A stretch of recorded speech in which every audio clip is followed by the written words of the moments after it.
আসসালামু আলাইকুম। সুপ্রিয় মাছ চাষি ভাইরা, দেখতে পাচ্ছেন আমাদের পুকুরটাকে মই দেওয়া হচ্ছে। আপনার এটা হচ্ছে থাই পাঙ্গাস মাছের পুকুর। এখানে আপনি থাই পাঙ্গাস মাছের পোনা প্রোডাকশনে দেওয়া হবে। আর এই পাঙ্গাস মাছের পোনা আপনার এখান থেকে হচ্ছে আপনার রেণু দেওয়া হবে মূলত। আর পাঙ্গাস মাছের আপনার রেণু দেওয়ার আগে পুকুরটাকে ভালোভাবে মই দিতে হয়।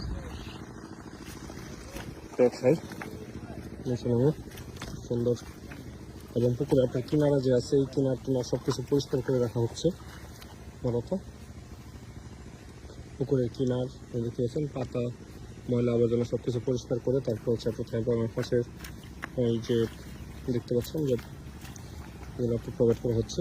একদম সূক্ষ্মভাবে মাছগুলো পুকুরের যে মই আছে মইটা দেওয়া হচ্ছে। আর মূলত মইটা দিলে হচ্ছে আপনার এই পাঙ্গাস মাছের পুকুরের মধ্যে আপনার মই দিলে পুকুরের যে অবস্থান আছে অবস্থানটা ঠিক থাকে।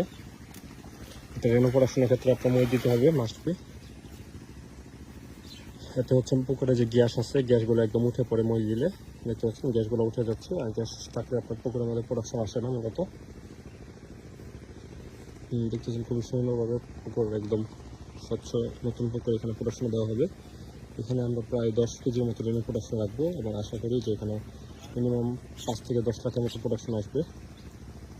প্রতি কেজিতে 1 লাখ হলে 8-10 লাখের মতো প্রোডাকশন চিন্তা ভাবনা করি আমরা মূলত এই বড় পুকুরটাতে আমরা রেণু প্রোডাকশন দেওয়া হইতেছে। দেখতে পাচ্ছেন খুবই বড় বড়।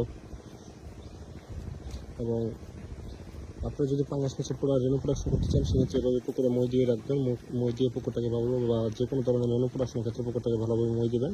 তাহলে দেখতে পাচ্ছেন যে আপনার যে রেণুগুলো আছে রেণুগুলো ভালোভাবে প্রোডাকশনে আসে এবং পুকুরের যে ইয়াটা আছে এগুলো খুব সূক্ষ্মভাবে প্রোডাকশনের জন্য আপনারা করতে পারবেন। এবং মই দিলে আপনার পুকুরের গ্যাসগুলো আপনার উঠে পড়ে। এতে করে মাছের যে রেণু আছে রেণু কোনো সমস্যা হয় না বা রেণুর কোনো ঘাটতি দেখা দেয় না। সেক্ষেত্রে আপনার চেষ্টা করুন পাঙ্গাস মাছের প্রোডাকশনের জন্য অবশ্যই পুকুরের মধ্যে ভালোভাবে মই দেওয়ার জন্য।